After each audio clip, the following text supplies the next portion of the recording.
আমি Shaoli Willis world একটা নতুন ভিডিওতে আপনাদের সকলকে স্বাগত জানাই। কেমন আছেন আপনারা? এই কথাটা আর জিজ্ঞাসা করছি না, কেননা বাইরের যা অবস্থা, কারোরই মন মেজাজ সত্যিই খারাপ, সবারই, কারোরই ভালো নেই মন মেজাজ।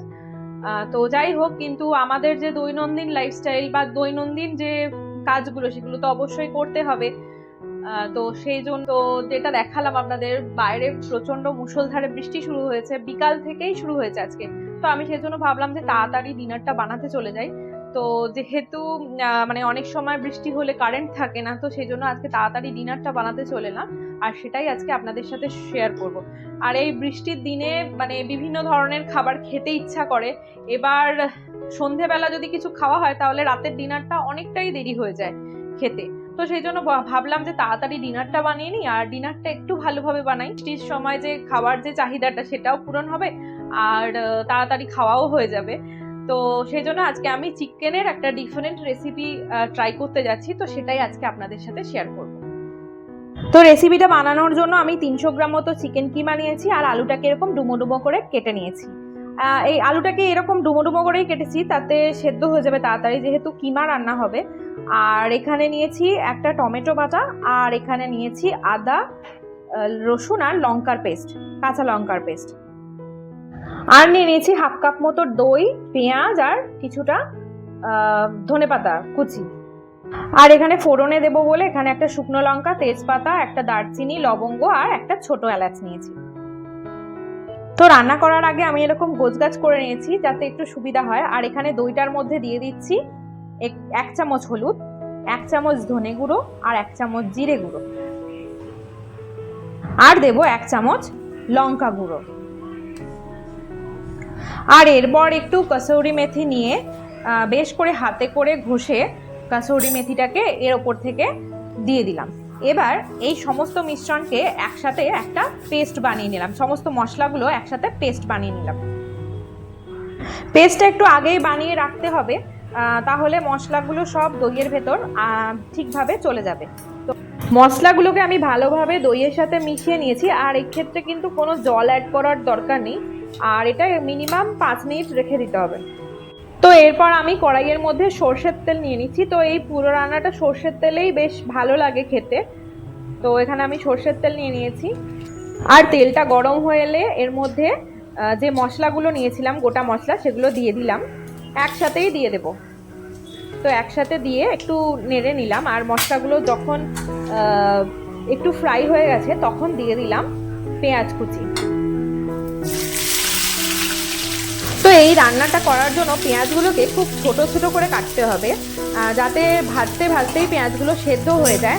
আর পেঁয়াজটাকে বেশ অনেকক্ষণ ধরে এরকম নাড়িয়ে নাড়িয়ে ভাজতে হবে, যাতে পেঁয়াজটা লাল করে ভাজা হয়ে যায়।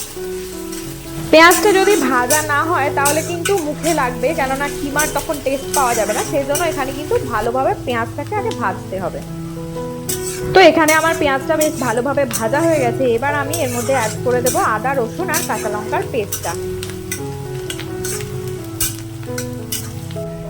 তো এই পেস্টটা এখানে অ্যাড করে দিলাম, আর পেস্টটা অ্যাড করার পরেও বেশ ভালোভাবে ভাজতে হবে পেঁয়াজের সাথে, যতক্ষণ না এর কাঁচা গন্ধটা বেরিয়ে যায় ততক্ষণ একটু ভাজতে থাকতে হবে।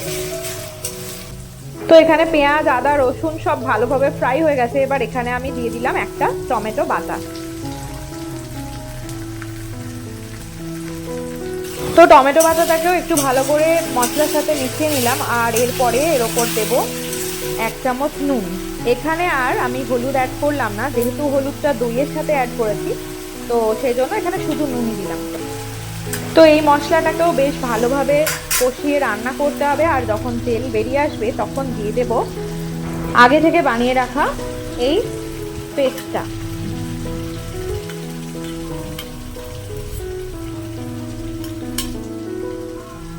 তো এটাকেও ভালোভাবে মশলার সাথে নাড়িয়ে নিতে হবে। তো আসলে এখানে মশলাটাকেই ভালোভাবে কষাতে হবে। যত ভালোভাবে মশলাটা কষানো হবে তত কিন্তু এই কিমা কারির টেস্ট কিন্তু আরো বেশি হবে।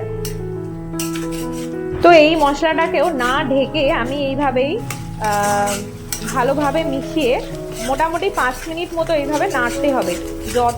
নাড়তে নাড়তেই কিন্তু তেলটা বেরিয়ে আসবে। আর এরপরে আমি এখানে অ্যাড করে দেব আগে থেকে যে কিমাটা করে রেখেছি সেই কিমাটা। আর কিমাটা দেওয়ার সাথে সাথেই কিন্তু মশলার সাথে মেশাতে থাকতে হবে, না হলে যেহেতু কিমাটা নর্মাল টেম্পারেচারে আছে আর গরমের মধ্যে পড়ছে, তো সেটা কিন্তু শক্ত শক্ত হয়ে যাবে, মানে গুটি গুটি টাইপের হয়ে যায়। কি আর ভালো করে খুন্তির সাহায্যে মশলার সাথে একটু মিশিয়ে নিতে হবে। তো এখানে কিমাটা থেকেও তেল ছাড়তে শুরু করে দিয়েছে। এইবার আমি অ্যাড করে দেব কেটে রাখা আলুগুলোকে এই রকম সিচুয়েশনেই অ্যাড করতে হবে, না হলে কিন্তু আলুগুলো আবার সেদ্ধ হবে না। তো এখানে আলুগুলোকে অ্যাড করে এবার ভালো করে মশলা আর কিমার সাথে আলুগুলোকেও মিক্স করে নিলাম। তো ভালোভাবে মেশানো হয়ে যাওয়ার পরে এখানে আমি অ্যাড করে দেব গরম জল। আর এই তরকারিটাতে মানে গরম জলই অ্যাড করতে হবে।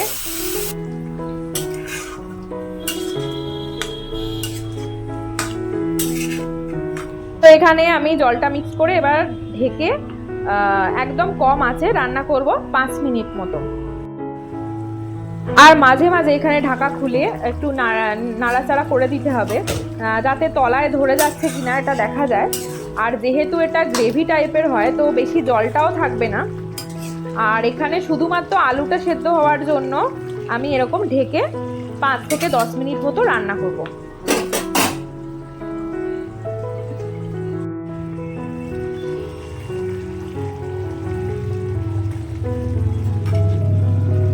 তো এখানে আমার আলুটাও সেদ্ধ হয়ে গেছে আর কিমাতেও জলটাও অনেকটা শুকিয়ে গেছে।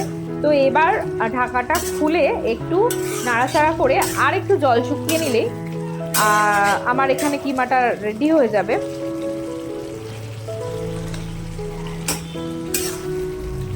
তো এখানে আমার চিকেন কিমা কারি একদম রেডি হয়ে গেছে আর উপর থেকে তেলও বেরিয়ে আসছে। এরপরে এখানে অ্যাড করে দেব আমি টুকরো করা ধনেপাতা। এটা খুবই একটা সহজ রেসিপি আর খুব তাড়াতাড়ি হয়ে যায়। তো আজকে রাতের মতো আমার মানে ডিনার এখানে রেডি। আর ডিনারটা আমি দেখেও দিচ্ছি। এখানে আমি সেদিন করেছিলাম রুটি আর এখানে রয়েছে আমার চিকেন কিমা কারি।